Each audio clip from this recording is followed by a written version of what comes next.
Dear friends, आज की class में हम डिस्कस करेंगे नीड फॉर क्वालिटी कंट्रोल। अगर आपने पहले वाली वीडियोस नहीं देखी हैं जिसमें हमने डिस्कस किया था क्वालिटी के बारे में एंड क्वालिटी के एक्सपेक्ट क्या है एंड क्वालिटी कंट्रोल क्या है, तो अगर आपने नहीं देखी है तो प्लेलिस्ट में अवेलेबल है, आप चेक कर सकते हो।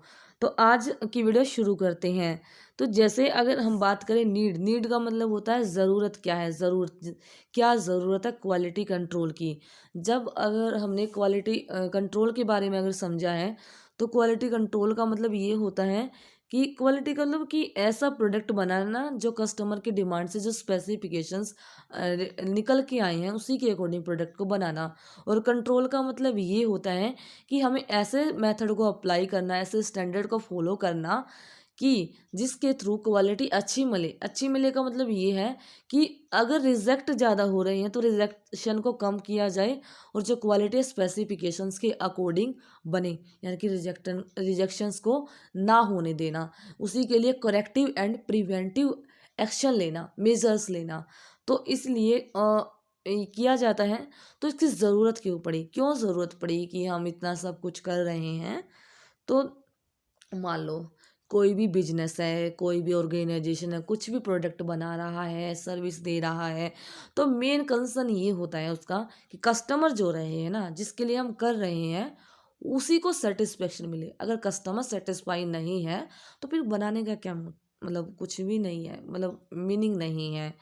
तो जैसे कि बात करें, अगर मान लो कोई भी एक कंपनी है, उसकी सिमिलर कंपनी कोई भी नहीं है, यानी कि कंपटीशन मार्केट में नहीं है, तो मे भी हो सकता है कि जो रहेगा कस्टमर की एक तरीके की बाउंडेशन हो जाएगी कि उसको मार्केट में कुछ अवेलेबल नहीं है, तो वो उसी पर्टिकुलर कंपनी को फॉलो करेगा। बट एक्चुअल में ऐसा नहीं होता है।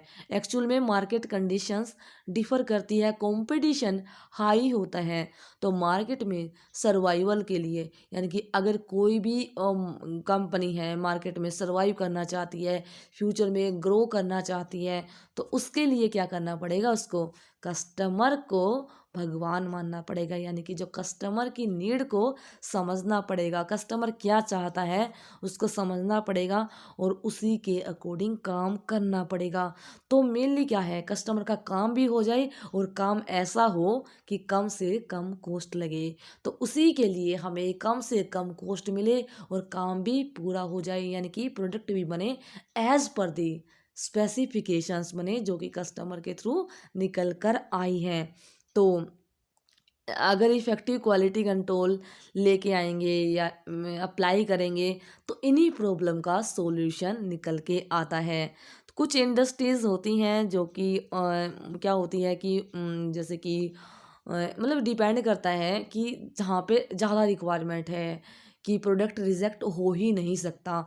जैसे कि फार्मास्यूटिकल, यानी कि फार्मास्यूटिकल कंपनीज़ होती हैं जो दवाइयाँ मैन्युफैक्चर करती हैं। उसमें क्या होता है, अगर मान लो एक भी दवाई या एक भी टैबलेट या एक भी कैप्सूल जो भी बनाते हैं, इंजेक्शंस बनाते हैं, अगर उसमें एक भी में कमी आ गई या तो वो मतलब क्या होता है, मतलब रिजेक्शन के वहाँ पे 0% चांसेस होते हैं। क्यों?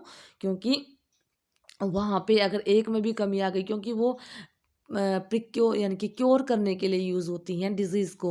लेकिन अगर वही में कुछ कमी आ गई, उसी में कुछ कमी आ गई, तो जो भी ह्यूमन है, वो जो भी जिसने उस पर्टिकुलर डिज़ीज़ के लिए लिया है कोई भी टैबलेट, तो वो क्या है, वो नहीं होगा, यानी कि रिजेक्शन के चांसेस उसमें ज़ीरो होते हैं। ज़ीरो मतलब रिजेक्शन उसमें हो ही नहीं सकता। लेकिन कुछ ऐसी कंपनीज़ होती हैं जो कि नट एंड बोल्ट मैन्युफैक्चर करती है, तो उसमें कुछ रिजेक्टेड पीस चले भी गए तो उसमें ज़्यादा अफेक्ट नहीं होगा जो भी चीज़ें हैं। तो इसी के अकॉर्डिंग जो क्वालिटी कंट्रोल अचीव किया जाता है वो वेरी करता है कि क्या हम बना रहे हैं और कहाँ वो यूज़ होने वाला है। तो इसी के अकॉर्डिंग क्वालिटी कंट्रोल अप्लाई किया जाता है। ठीक है? तो इस तरीके से कितना अप्लाई करना है, कितने कौन सा मेथड सही रहेगा, तो इसी के अकॉर्डिंग देखा जाता है कि एंड यूज़र क्या है, कहाँ पे यूज़ होगा और क्या प्रोडक्ट है। जैसे जैसे नीड क्वालिटी कंट्रोल की नीड क्या है, किस तरीके से आई है, जैसे कि टू इंश्योर करने के लिए, यानी कि एक नीड इसलिए अराइज हुई है to ensure that only good quality product are send to the customer. क्यों? क्योंकि अगर क्वालिटी कंट्रोल सही है तो उससे इंश्योरिटी मिल जाएगी कि सही प्रोडक्ट ही मार्केट में कस्टमर तक गया है। Next, to bring down the effective overall cost so as to survive in market competition by controlling the process and reducing the waste and scrap। यानी कि ओवरऑल कॉस्ट को कट डाउन करना, कम करना, इस तरीके से करना कि जो भी कंपनी है, ऑर्गेनाइजेशन है, वो सर्वाइव करे मार्केट के कंपटीशन में, है ना। कॉस्ट कम होगी तो क्या लोग जाएंगे कॉस्ट कम की तरफ, है ना। और इस तरीके से हम क्या कर सकते हैं, कॉस्ट को कम कैसे कर सकते हैं, जो हमारे पास में मैन्युफैक्चरिंग के दौरान वेस्ट हो रहा है ज़्यादा या फिर स्क्रैप ज़्यादा हो रही हैं, उनको कम करके कॉस्ट को कम करेंगे तो क्या है, ओवरऑल हम कस्टमर को सेटिस्फाई करेंगे, मार्केट कंपटीशन में सर्वाइव कर सकते हैं। Then standardization of product according to the quality specification, यानी कि क्वालिटी स्पेसिफिकेशंस के अकॉर्डिंग स्टैंडर्डाइज करना प्रोडक्ट को। And promote the export thus bringing the product near the international standards. ठीक है, यानी कि इस तरीके से प्रमोट करना प्रोडक्ट को ताकि वो इंटरनेशनल स्टैंडर्ड्स के अकॉर्डिंग हो। ठीक है, तो ये स्टैंडर्ड्स क्या होते हैं, जो स्टैंडर्ड्स जो कि ग्लोबली एप्लीकेबल होते हैं उनको इंटरनेशनल स्टैंडर्ड्स होता है, बोला जाता है। और ऐसे ही इंडियन स्टैंडर्ड्स होते हैं जो हमारे इंडियन के अकॉर्डिंग बनाई गई हैं। ठीक है, तो अलग अलग तरीके से स्टैंडर्ड्स होते हैं, तो इस तरीके से इंटरनेशनली स्टैंडर्ड्स में एप्लीकेबल करवाने के लिए यूज़ किया जाता है। Find out find out A way out of manufacturing difficulties, यानी कि ऐसा रास्ता निकालना जिसके अंदर हमें पता लग जाए कि मैन्युफैक्चरिंग करते दौरान क्या डिफ़िकल्टी, क्या परेशानी आ रही हैं। To bring the concept of interchangeability in the product, यानी कि जो प्रोडक्ट्स हैं उनमें इंटरचेंजेबिलिटी आए।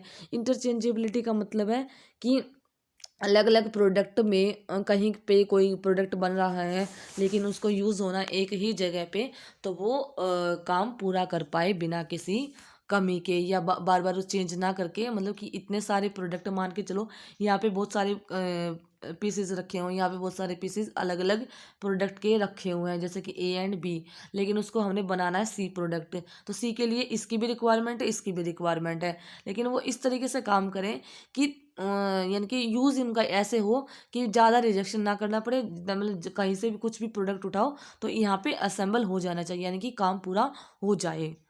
नेक्स्ट आता है टू रिहेबिलिटी, यानी कि रिहेबिलिटेट का मतलब है reuse the rejected product if possible, यानी कि अगर पॉसिबल है तो जो भी रिजेक्टेड प्रोजेक्ट है या जो प्रोडक्ट हैं वो क्या है, रीयूज़ किया जाए, दोबारा से उनको यूज़ किया जाए।